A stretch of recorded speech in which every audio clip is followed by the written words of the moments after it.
everybody, this is Sean. This is Kevin. And this is The One Other Thing. So thanks for joining us. We got a lot to talk about today, actually. But before we do that, Kevin's been hard at work here once again. So you want to tell everybody about how they can interact with us? Yes. Either you can find us, if you go to, email to 2cast.net and give us your suggestions of topics and any video games you may want us to review, or movies, or books, or anything of that nature. Or just complain about our general vocal quality. Lack of skill. Things of that nature. Yeah, anything of that nature. But if you ever forget, just go to 2cast.net. You can find us there. I got links for, just about every possible podcast player out there, which hopefully by now you probably found something, your favorite podcast. But if there is other engines that I haven't published the podcast on, just let me know, and nice. I'll publish it there. I did about 20 of them. So just about every podcast engine, like Google and Spotify, Pandora, we're waiting. Intune just accepted me. I had to beg them no. But we're getting our name out there. Yeah, our name's getting out there. As of today, we have 211 subscribers. Thank you. So please start listening. Thank you for subscribing, and it'd be great if you heard this. Yes. Let's jump into it then. Let's actually give them something to listen to. So we're going to jump into it today with games, as usual.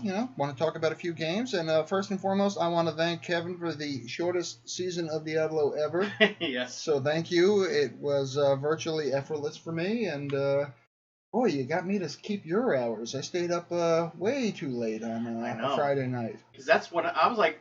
I was actually, you stay up around, 9 p.m. or whatever is when you get tired? I go to bed at 9:30 during the week. And I've been known to stay up to 4 in the morning.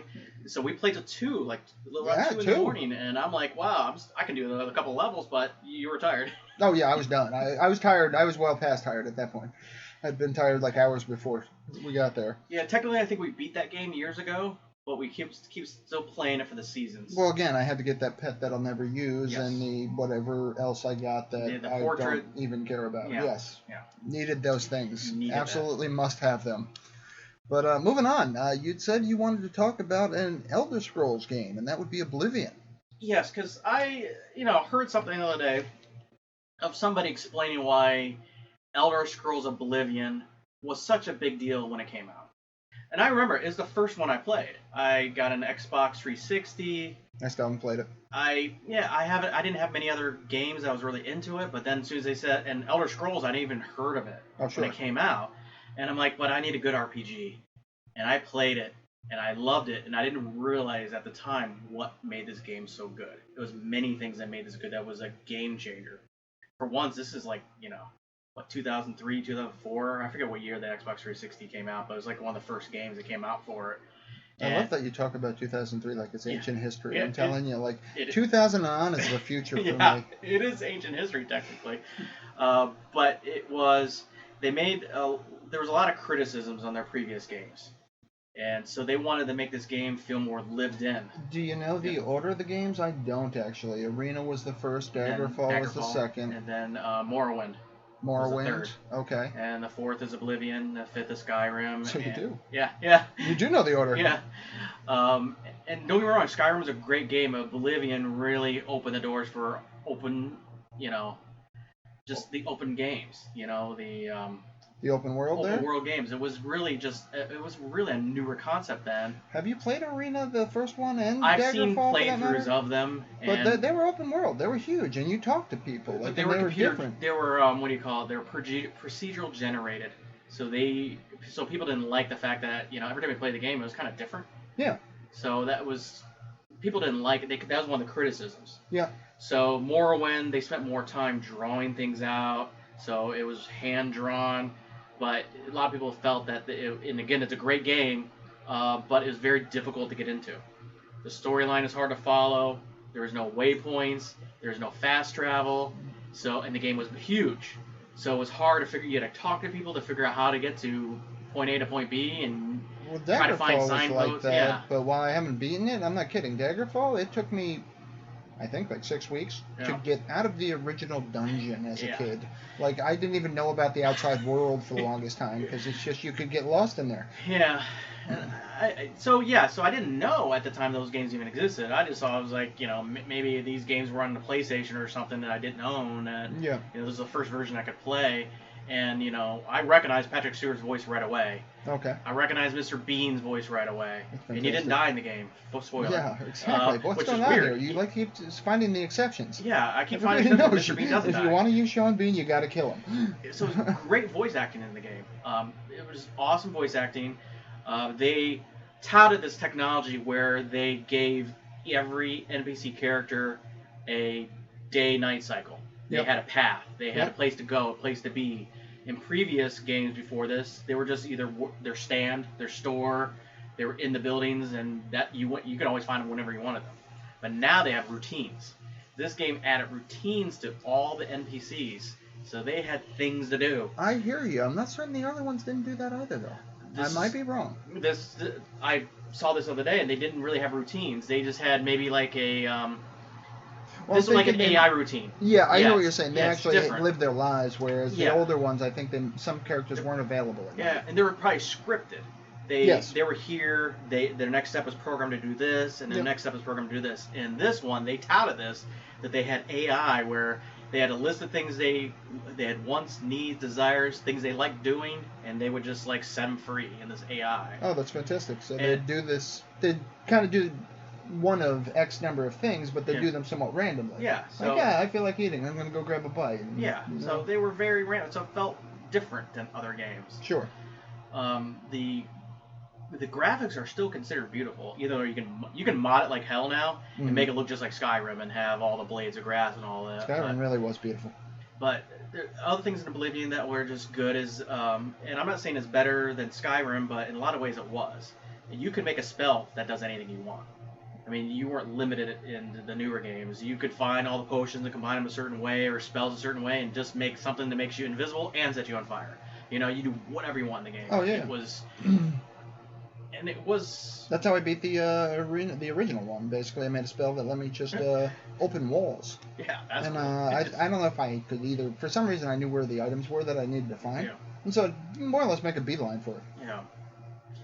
So Oblivion, I didn't know at the time, and that's why I fell in love with it. I was like, this, and I generally don't pre-order games. I've been burned so much in the past. I remember pre-ordering Vampire Masquerade on the PC and got the collector's edition, and when I got it, it came this plastic medallion, this Ankh medallion, and the game, and that's it. And I paid extra money for this, and I installed the game, and it was co-op, kind of like Baldur's Gate, but it's a little bit newer than Baldur's Gate, but it was that era, Baldur's Gate, Neverwinter Nights, and we played it, and we hated every second of it. Wow. Why? Boring. Okay. Absolutely boring. We did not like it at all. And I hear there's newer versions of Vampire Masquerade now. They continue the story, and people do like it. I saw once, and it looked like a good fun time. But I think the original one was, I don't know, it was like playing Doom with vampires, and it just didn't hook us. And we're like, I stopped buying collector's editions right away until recently. I bought The Last of Us 2 collector's edition, which some people might say I got burned on that. I don't like collector's editions for exactly that reason. I don't want the shit that came with it, but I inevitably buy the collectors. Like, of course, Diablo 3 I bought the collector's edition because I wanted whatever stupid tchotchke you got. I think it was the Spectral Hound or something to that effect. You got something. Oh, and then the wings that I have. I have those wings that are special that I don't use, but I needed to have. I think that's why people right now are totally in love with CD Projekt Red, because their normal package, when you buy the cheapest one, is like a collector's edition of anybody else. Yeah. It comes with stickers and medallions and books and every artwork and all that stuff. I don't need that shit. It's just taking up space, and I'm just inevitably going to throw it out. Yeah, I know, but I'm a Loot Crate fan. You know that. Oh, yeah. So well, now I just give that shit to you. Yeah, I just put I'm like, all... Kevin, I got you something here. Yeah. Oh, shit. I do like that stuff. I do like it. But Oblivion, it was fun. It was the first one I thought was kind of scary. And the quest... What do you mean the first one? The first Elder Scrolls games that I played, that it seemed scary. Oh, I got you. When I go to play Skyrim and any of the other ones, they don't seem scary. They just seem like a fantasy world of knights and dragons and stuff. Yeah. But Oblivion was a little scary because you had to go to hell. Well, that was generally put a fright in you. Yeah. And you're fighting demons constantly, which, and they're always like, you would go in the middle of the forest, and all of a sudden this Oblivion gate was there on fire. Nice. And you're like, I didn't expect that to be there. And I believe, and I could be wrong here, but they're one of the first games that added fast travel to the game. Okay. I hear purists still like to travel manually with the horse wherever you wanted to go. Yeah, you could. I'll just say yes. You could go between towns, as I recall, but there's still a lot of walking simulator going on there. I like fast travel because even with fast travel, I'm putting 80 hours in these games. If I didn't do fast travel, it'd be double that. Sure. So I like fast travel. Without a doubt. Oh yeah, well that's honestly why I'm cheating in most of my games, because one, it's easier, and two, it just gets you through. Although, what's the argument there? I'd say it's so I can learn the story, but most of the time I'm just skipping the story, so it's just generally be on a killing spree, I think. But this was still the era when I liked the stories, and I didn't hear click, pop. Yeah. This one actually followed along. They had a lot of lore, and I was very fascinated with Elder Scrolls. So I know a lot more about Morrowind than I used to, and then when Skyrim Had you played Morrowind? I played probably a few hours of it. Okay. And I got lost, in the first couple hours, because it's like, I don't even know where to go. Yeah. So eventually, they're going to remaster it. I feel it. They're going to remaster it, and if they get waypoints in the game so you know where to go in the game, I think I'll play it. I'll eventually get back to Daggerfall, and I'll beat it, and I generally play them in order, but I did play 5 there. I don't think they did wrong with starting Oblivion, because the way their stories go, it's a totally different part of the land. They treat the previous games like their history. So they hear references about the previous games. They did a great job of creating a lore, like a whole universe of their own, I guess. Their own Middle Earth, if you will. Yes, exactly. And if it wasn't for Tolkien, you wouldn't have any of this stuff anyway. So, and then when Skyrim came out, I did buy that game new when it came out, because I loved Oblivion so much. Skyrim came out, and like a lot of people, I hate Bethesda. I love their games, and I have 5 copies of Skyrim. Why? Because I purchased it when it came out on PC. I purchased it on PC, and then it came out as a special edition, which was a re-release that was better graphics, so they say. So I purchased the special edition, and then the VR version came out, and I purchased that version, the special edition of that. Okay. And if you could mod the Switch version, I would buy that one too. But you can't put mods in the Switch version right now. Gotcha. The moment they put mods in the Switch version, I will buy that version. Just so you can have it portable. Yeah. Take it you're a fan of that game. Yeah, and I'm pretty sure I do have a copy on PlayStation that I got as a present one time too. So I'm pretty sure I got a PlayStation 4 copy as well. Nice. I like the game. My favorite way to play it is in VR. Excuse me. Some games I don't like in VR, but I like Skyrim in VR because, well, this is weird. I played the hell out of Skyrim on the PC. I played, 80, 90 hours, and I did every possible side quest I could do.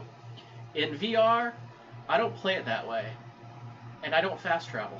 I just walk around. Nice. I barely even do any missions. Yeah, that's fantastic. Just like, wow, this is pretty. This is cool. Waterfalls look cool. The mini screen's different, and it's just a waterfall and a cave. Yep. So I just sit there. I'm like, this is awesome. One thing did change for me though. Spiders never bothered me in the game until I got in the VR version. That's great. And they're huge and they're ugly. Yeah, and they're creepy. And they're creepy. I've noticed a lot of other spiders in other games that don't bother me, but for some reason the Skyrim spiders are gross. Why did it have to be spiders? Yeah, snakes. I know. There is mods. That's why I like mods, because I think the most popular mod turns all spiders in the game to teddy bears. That's fantastic. Yes. Yeah. They're a little easier to deal with. Yes. They can be scary too. Well, some people are deathly afraid of spiders and can't play the game at all. And it's right in the tutorial mission. Well, it's rare, but some people are deathly afraid of teddy bears. That's even scarier. Well, it could happen, yeah. Especially if they're a clown face. That would really mess you up. The clown one would definitely be popular. So, yes. So, what are we rating Oblivion, and what are we rating... I would say... Oblivion. Skyrim. Oblivion, I would give a 9 out of 10. Nice. Wow. And the only reason I don't give it a 10 out of 10, because it was awesome at the time, and because it was really repetitive, because you pretty much spent the whole game just closing these gates. Okay. It was a rinse repeat. Yeah. You go in there, you look for this object, you take it, you destroy the gate, but it's always the same path you take, so it's very repetitive. Okay. But it was a great game apart from that. Because a lot of games are still great, even though they have some repetitive things in them. Yeah, like, but Oblivion didn't have a lot of replayability then. I mean, I would play it again after there's a lot of distance between, like 10 years go by. I'll play it again. But I mean, like Skyrim, you could finish and just still have plenty of farming around to do. So much to do, and caves and missions, and I'm sure I barely even touched it because the game rewards you, and that's one thing I think makes Bethesda so cool. Is they reward you for just saying, hey, I'm just gonna go this way, see what happens, and there could be an amazing story. There's no other side quest that leads you there. You just have to stumble upon it, and so Skyrim I give a 10 out of 10. I give it a 5 out of 10 from Bethesda. Keep reselling it full price, but it was a beautiful game though. I do have to give them credit for that. I mean, it was just very. And countless scenes were beautiful. You can mod it again and make it all, if your PC can handle it, you can add all the realistic trees and, blades of grass that move physically correct and the better water and just make it much better looking. I still think the vanilla game is pretty good. I don't think the special edition added that much because they had mods that already made it look that good in the original one. Okay, yeah. But, yeah, I had to buy the special edition too because I do like Skyrim. I think it's a fun game. The DLCs were great. You become a vampire. It was kind of cool. Would you say you like Skyrim more than Fallout? Because to me, they're kind of the same engine, different genres. They were, especially Fallout 3 and I think Oblivion were the exact same engine. And maybe it was Skyrim. I forget which engine model they did, but they really need to update their engine. It really broke the online version because people keep on hacking that game. Fallout 76 is so hackable. People keep stealing people's stuff in the game because they're not using a cloud engine. They're using the game for the single player, and people are hacking it galore. Okay. So that's why I'm not ready to play Fallout 76. But do I like Fallout better than Skyrim? Is that what you're asking me? Yeah. Yes. Okay. And it's because of atmosphere. Well, yeah. That would be the reason, yeah. Yeah, it's the atmosphere. And again, I love medieval. I love swords and shields and dragons. But when I saw that first trailer for Fallout 3, where they show they're in this bus, and you don't know what's going on. This radio starts playing this old song. The music is beautiful in Fallout. Slowly pans out. And, I mean, I'll give it a 10 out of 10 because, who's the guy who did the voice? Liam Neeson, right? No, the main character, but the narrator was Hellboy. Can't forget his name. Oh, Ron Perlman? Yeah, Ron Perlman does the whole nnarration. Yeah. War never changes. War never changes, and it just, oh my god! And that's what he says in the whole trailer when they pan out and you see it's Washington D.C. and the Washington Monument's half broken down. Yeah. And then I was like, wow. And that's still Xbox 360 days, and I got that also on Xbox 360. God, I'd hate that on that. I need my mouse and a keyboard if I'm going to be playing a shooter. Yeah. Although it doesn't really matter. The game was barely a shooter. I know, it kind of was, and the way I played it didn't matter, but... Yeah. And the game, for the longest time, was pretty much, once Windows 10 came out, it became unplayable for a lot of people because it crashed constantly. So Fallout 3? Yeah, it was brutal. It was brutal. But somehow... I gave a shout out to GOG Games. Seriously. Oh my god, they're like, we fixed it. Yep. So I own that game on Steam and GOG. Likewise. Because of Fallout 3, I love the environment. I love the fact that you can blow up the first city you're in, Megaton, with a nuclear explosion, and it would change the whole game, give you different missions. You could really change the whole feel of the game if you just the way you play. Without doubt. Fallout 4 didn't have the same magic, but it was still fun. And Fallout New Vegas had a totally different feel to it, and it was closer to Fallout 3, in my opinion, as far as atmosphere. So you'd rate New Vegas above 4? Yes, I would. I would not do that. I love New Vegas. I've still got to play through New Vegas more, but there's no question I'd rate 4 higher than New Vegas. The factions, and you can play them off each other. It had some really good ideas.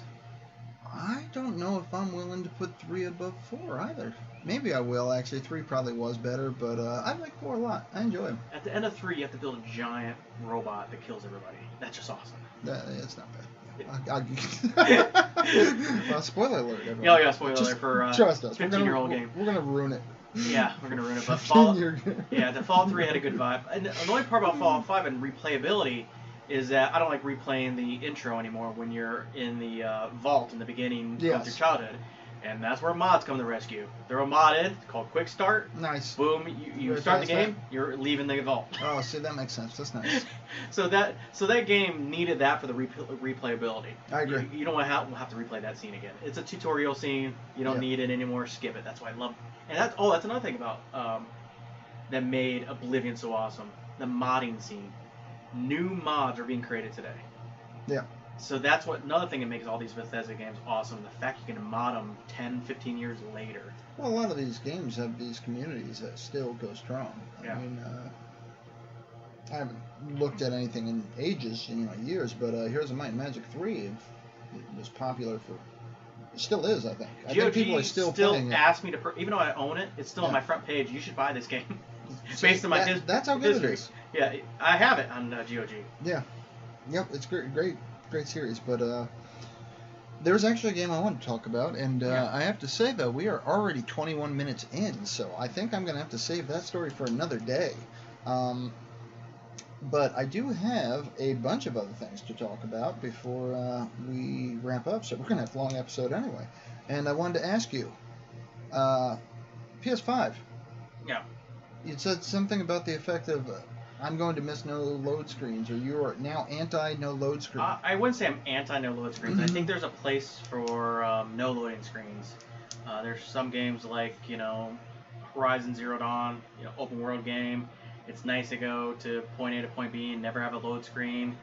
They'll be able to get rid of those cheats in the games like Uncharted, where they have a loading screen, but they trick you because they say there's no loading screens on Uncharted even now. Yeah. But the loading screen is opening a heavy door that takes 30 seconds to open. In Final Fantasy VII, you scooch. Yeah. You scooch behind things. In Mass Effect, it's the slowest elevator known to man. Nice. Yeah. So they'll be able to get rid of those. Those I'm pro getting rid of those. For the record, though, props to whoever thought of that the first time. Yeah. I have no idea what game that first appeared in, but who said, how can we make this, how can I trick them into not realizing we're loading something here? It's pretty awesome, yeah. So I don't know who first did it. I think it was in the PlayStation 4 generation, even on PCs, that generation when they started doing that. But clever. Yeah, it's clever. So there's a lot of games where you don't know it's a loading screen, but if you're like, what's taking these guys so long to do this? It's because it's loading the next sequence in. Exactly. Yeah, your super fast hero suddenly gets to a door that takes 5 minutes to open. It's amazing. Jedi, the new Jedi Fallen Order.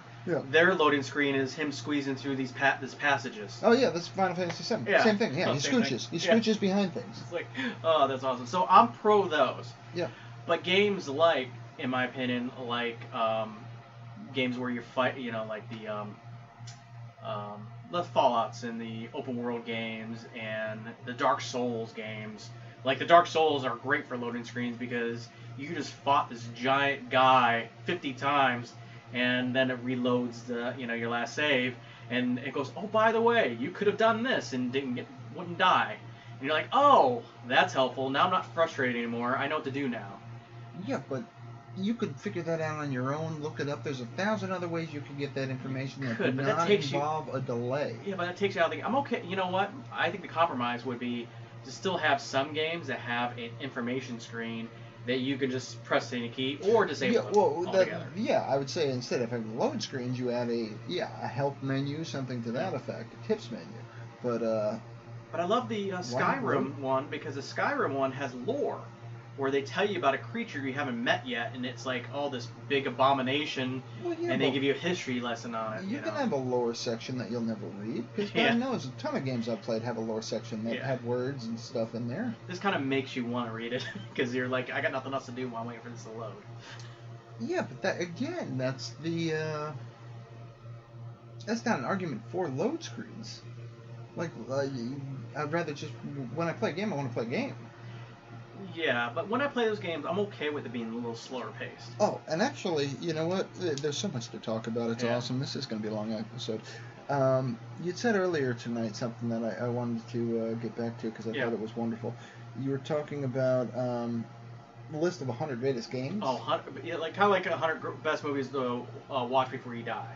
Yeah, 100 greatest I think there's games that you should play before you die. And you'd said something to the effect of there wasn't a single Need for Speed or racing game, yes. And there wasn't a single Mortal Kombat or fighting game. I did say that. You don't need to play in those games. You can watch somebody else play them, but I don't think you need to play them yourself. And and my guess is the argument is this list of 100 games are great stories that somehow change you as a person. Oh yeah, because it really gets you in there, sucks you in. And so do you remember what like the couple of the top ones were? Were like Last of Us up there? The Uncharted game. Oh, yeah, Mass Effect 2, that's up there. Okay. Final Fantasy 7. And you have to play that. And they're because of these stories. The stories. They're just because they're different than watching a movie. And this is why my argument is that list. Yeah, maybe it's 100 games, but it's based on all the wrong things in the sense that it's a game. So my argument would be like the fighting game, the racing game. Those are more. They're a game. There's really no point to it. You're just doing it for giggles, you know? Yeah. Like the racing game, you're just racing, you know? Yeah. Why? So you can come in first. Well, why do you got to come in first? Because who wants to be second? You know? Yeah. There's no point to it. So you're not really playing for a story or to be enlightened anyway. You're playing a game. So I understand their point that it's probably the 100 best story games you need to play before, or 100 best stories you want to, hear before you die kind of thing. But I don't necessarily think it can represent all the games based solely on the story. No, it's more, it's not the story as much as the game is a medium it's different than watching a movie. You're participating in these people's lives for, a movie is what? 90 minutes, 2 hours? In a video game, you're caring and learning and getting dialogue from characters for 10, 15, 20 hours over days and weeks that you play in this game. When they die, George R.R. Martin style, you're upset about it. Well, yeah, but does that necessarily make a great game? Yes, it had an emotional impact, but does that mean you had fun?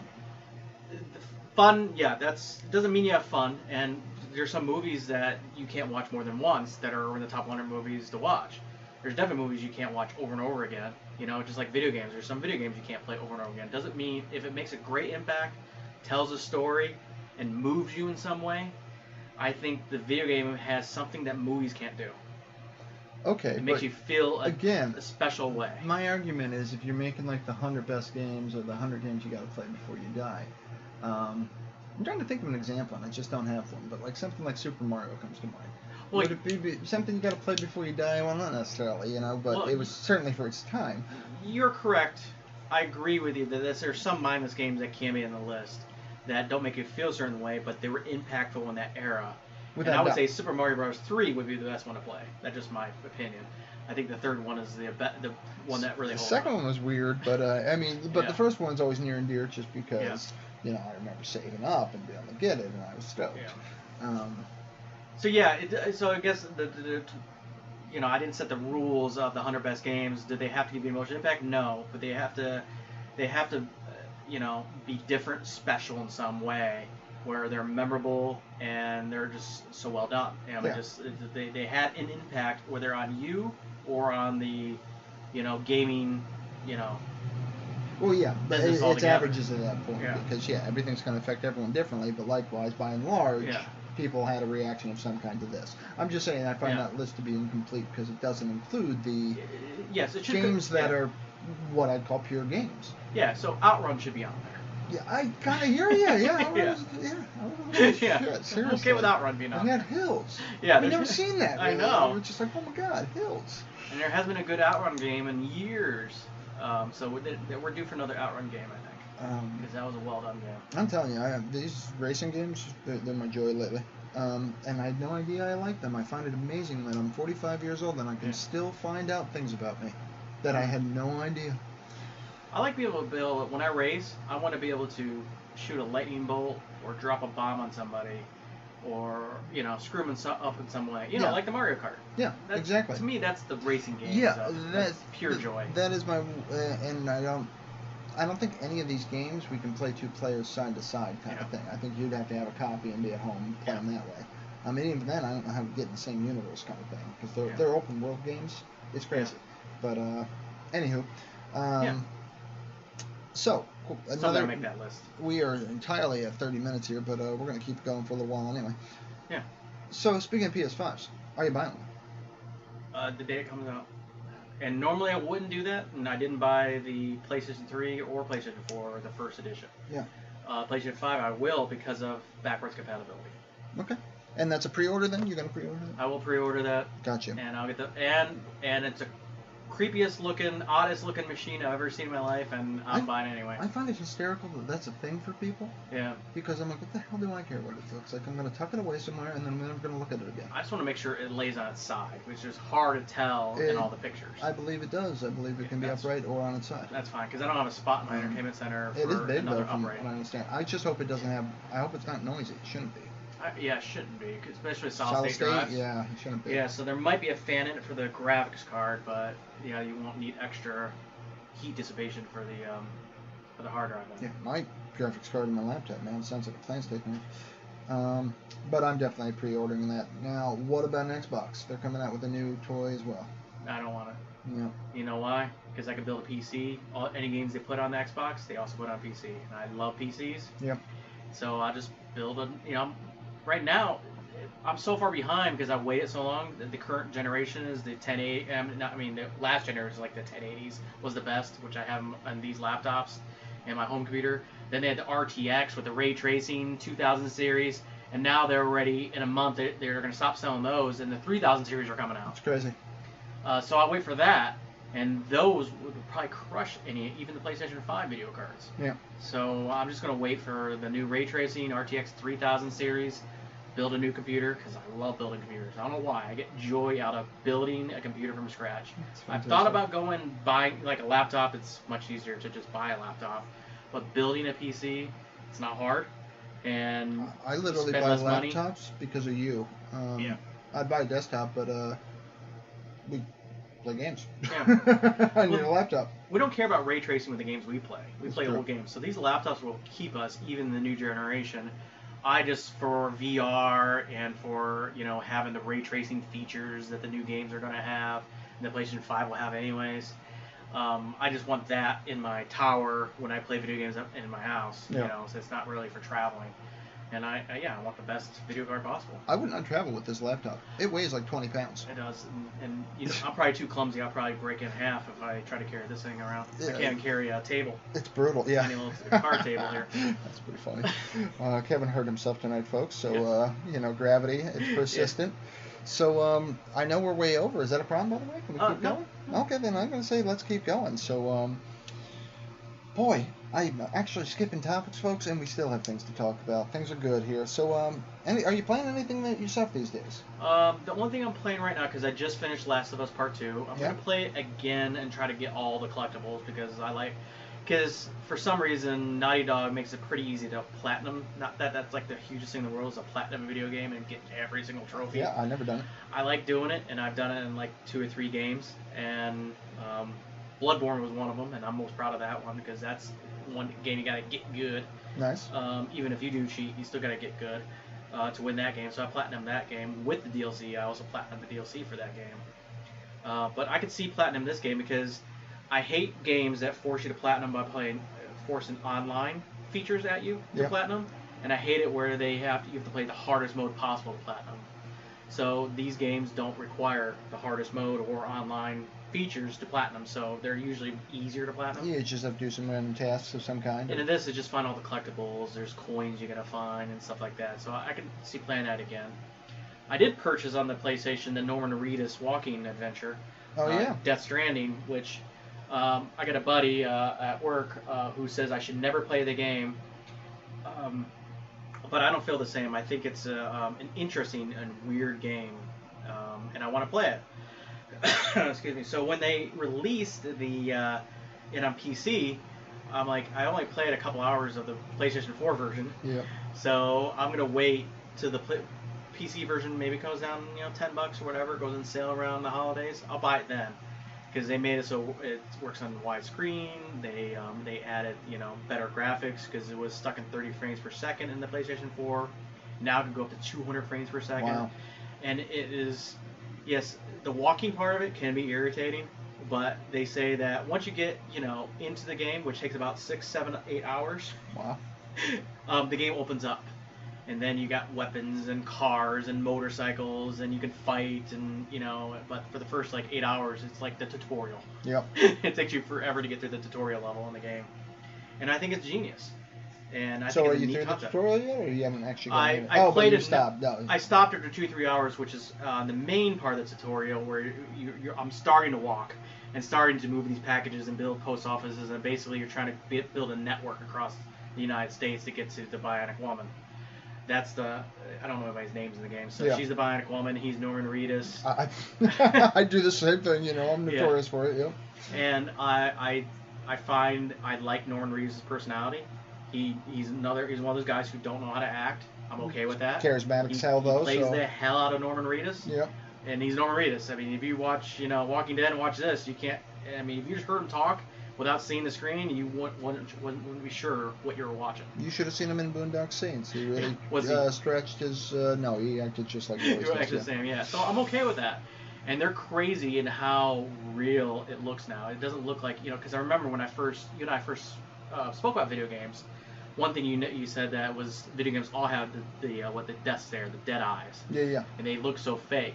But now, especially at the end of this generation, and these new games that are going to be coming out, they add so much life to the eyes. They don't look dead underneath them anymore. Yeah, it's getting creepy good. Yeah, it's getting creepy good. You feel like you're watching a movie, and they're just actors, and it's not like a cartoon anymore. Yep.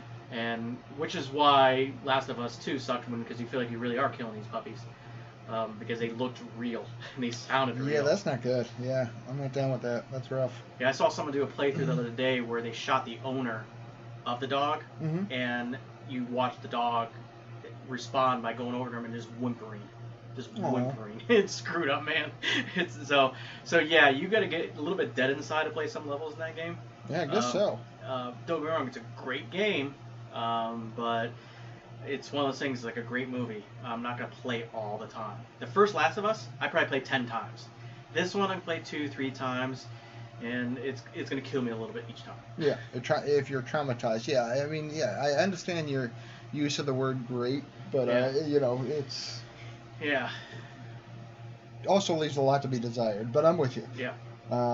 So Death Stranding, I'm probably going to play, and then there's a game that's coming out in 2 weeks, which I don't know if I'll pre-order or not, called Ghost of Tsushima, which is I forget what time period in feudal Japan, but you're playing a samurai, and it feels like it's Zelda, the new game for the Nintendo Switch, made into a samurai. It has that feel to it, has a semi-artistic, roaming of land. It's an open world, and some games like the Dark Souls style games, like Sekiro when it came out, you had to get good by blocking at the right time and fighting and hitting the attack at the exact right time, otherwise you get destroyed. This game they went with a route where you have a lot of different moves, you just play the way you want to play, so it seems like it might be more fun than Sekiro. Yeah. You don't have to get good at every Yeah, not so much trying to teach you what they want you to learn as, here's a game, enjoy it. Yeah, so there's going to be comparisons to this with like Assassin's Creed, where you got this world and you got these missions and you attack these little villages, so you got little missions, but I can see liking that game, because... Well, keep us posted. We'll be asking for a rating. Once you get it. Yeah, once I get it.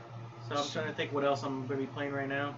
And I can't think of anything else I'm playing right this second, unless anybody has suggestions. Yeah, I haven't been playing too much. Like I said, Need for Speed. I've been playing that. I actually did just beat the first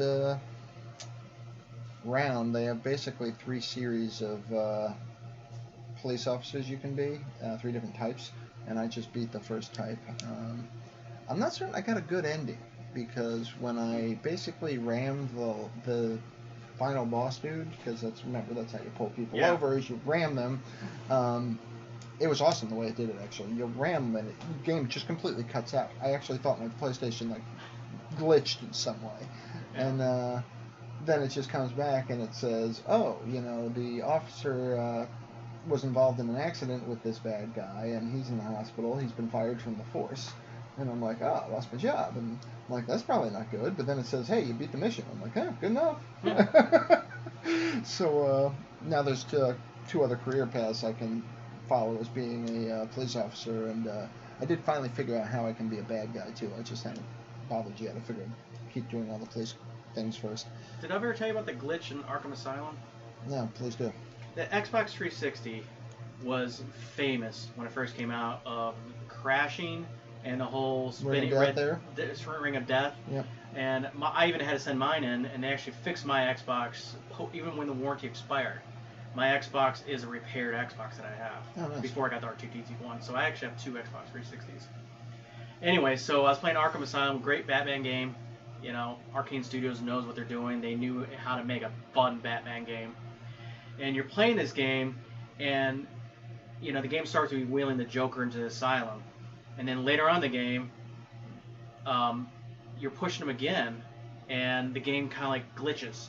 You see lines across the screen, and it reminds you of the old days when games crash. Yeah. And it froze, and the screen went black. And I stood up to go and power down my Xbox 360. Oh, that's great. And the game restarted back up, and you as Batman was tied up in the Batmobile, and the Joker was driving. It was a complete intro scene all over again, but with Joker wheeling you around. Oh, that's fantastic. And it was because the Scarecrow drugged you. Yeah. And it was the most awesome thing I've ever seen in a game because I did not expect it. Yep. And I really thought my Xbox crashed because it does crash. It does crash. You fell for it. I fell for it. I stood up. That's funny. See, I have a story that's somewhat similar, but we're going to move on because Yeah. The one I'm skipping tonight Yeah. is it's funny. It's not far from that vein. But all right. What about TVs, movies? Well, actually, I know we have some movies to talk about, so I'll talk about TV first. I've been watching a show on Amazon that I highly recommend, and it's actually based on a movie. Well, I don't know if it's based on a movie. It's definitely related, but it's called Hannah. And it is basically There's about. a movie yeah, I saw the movie and I liked the movie, and so when we saw the show, I said, "Let's give that a try." Yeah. Fantastic, Oh, absolutely loving it. Uber talented people. Yeah. The actors and actresses in that are just wonderful. Hannah is absolutely perfect.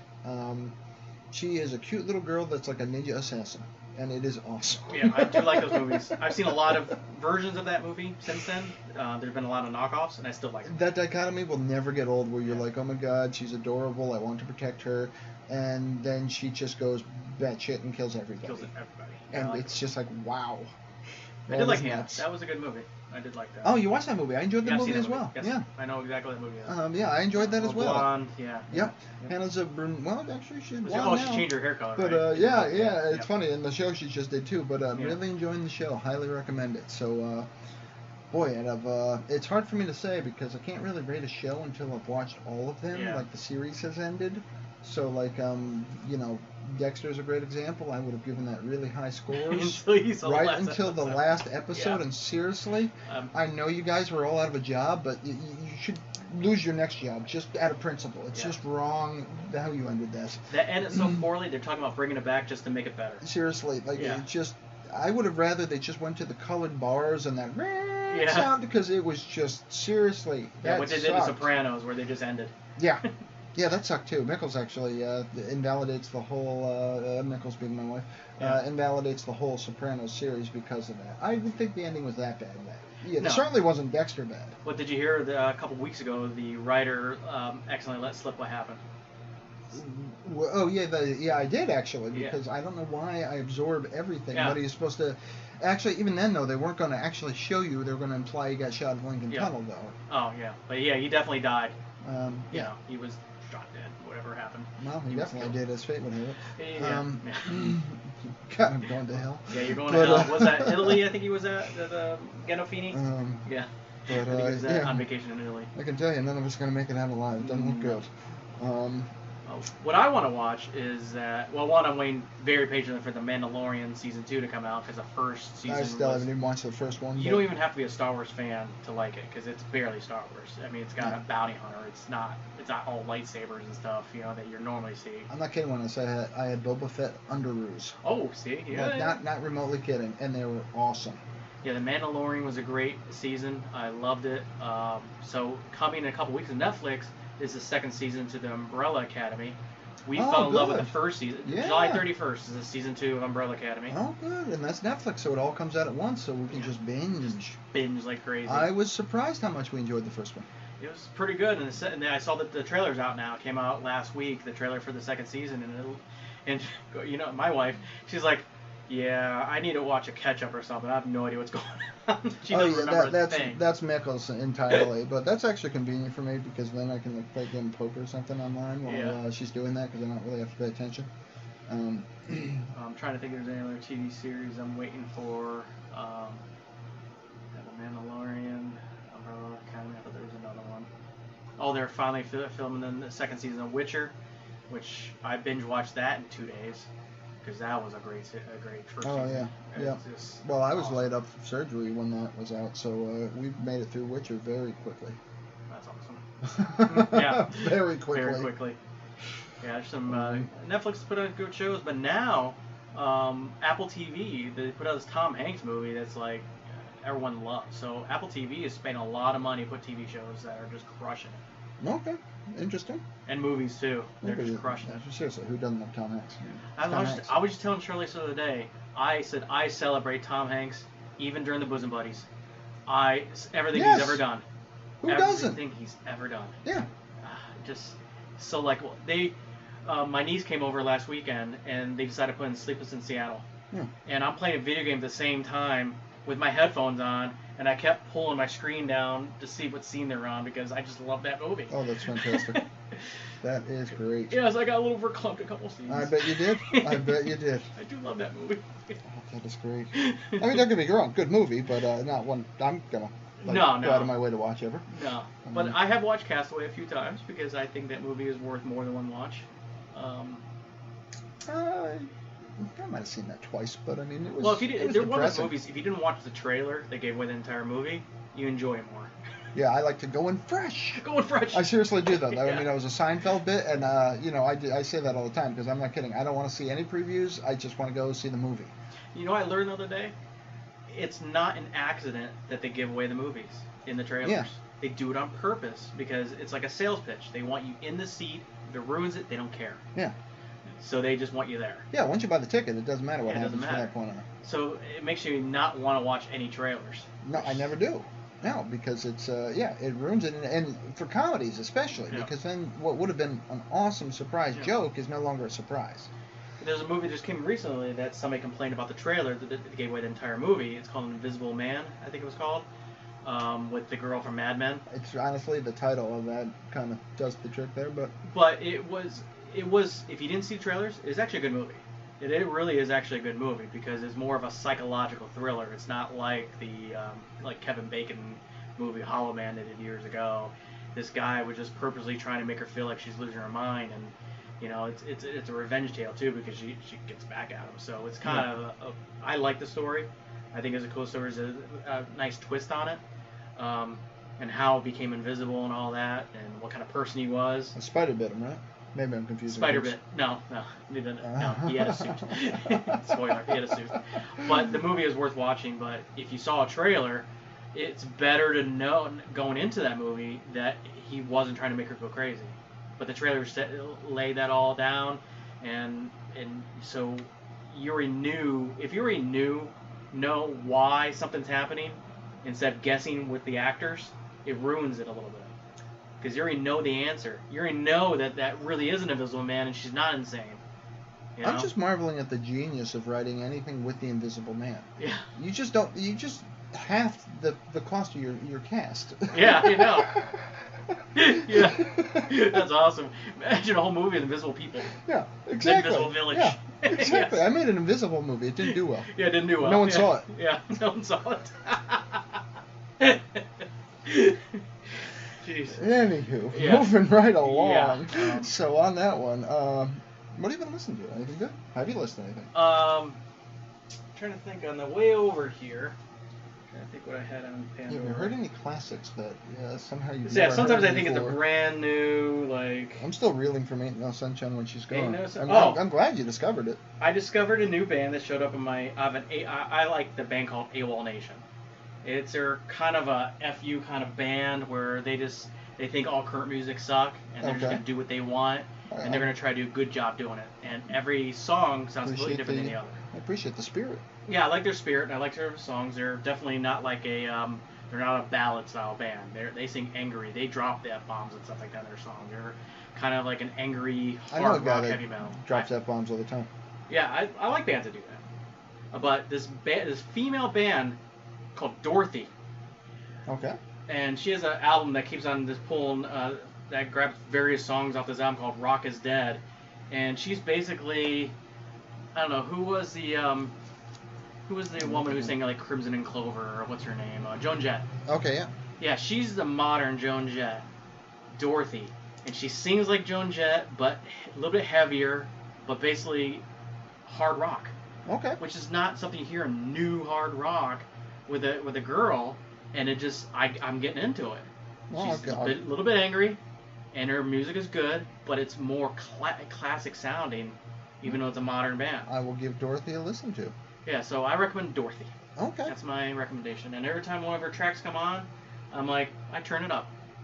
I like Dorothy. I've got, on that note actually, Hannah there uses the soundtrack. And I apologize, I don't know the woman's name, but her band is the Yeah Yeah Yeahs. It's whoever the lead singer is. She does a song for it. And to my credit, I'd said to Mickles before we even knew who it was, I'd said, it's going to sound weird, but I'm really digging this song. And it is just downright creepy. But that woman is just so uber talented. Everything she does with the Yeah Yeah Yeahs is amazing. Karen O? Karen O. Yeah, because I want to see Karen O. Is that her? I wouldn't be able to tell you, to be honest with you. I have no idea what she looks like. I just know she is extremely talented. I think the odds are it is Karen O, because that sounds right. Because the other members are Brian Chase and Nick Zinner. Yep. So I think the odds are good as Karen O. Yep, Karen O it is. She is an amazing talent, and really enjoying what I believe to be her solo stuff there. So I'm going to give more of a listen. And she must have like military parents or something. She was born in South Korea, but she's American. Yeah, sounds like a base. Yep. But I also wanted to mention a band both you and I like, I believe, and that would be the Lumineers. Oh yeah, you gave me a whole collection, and I listen to The Office every now and again. Yeah, it's good stuff. Yeah. It's supposed to be work. I listen to music while I work sometimes if I don't have calls. Yeah. It's good stuff though. But yeah, definitely. So if anybody's looking for stuff to listen to, we got a few recommendations there. Yeah. Their music makes you feel good. There's something about the Lumineers. It has a positive vibe to their songs. Yeah, I enjoy it. it. I mean, it's it's hillbilly folksy kind of stuff, and that's what I like. Yeah, and I think that's what I've been getting, more folksy hillbilly stuff. Bob Denver kind of stuff. Bob Denver, that's awesome. Actually, more of a Bob Dylan though. Actually, I just watched a documentary on Bob Denver, and it was kind of interesting, actually. You are the dude who watches Bob, but I can get that. I can get behind that. I just read an article on Bob Ross, and apparently you can find the whole Joy of Painting series on YouTube. Oh. So, yeah.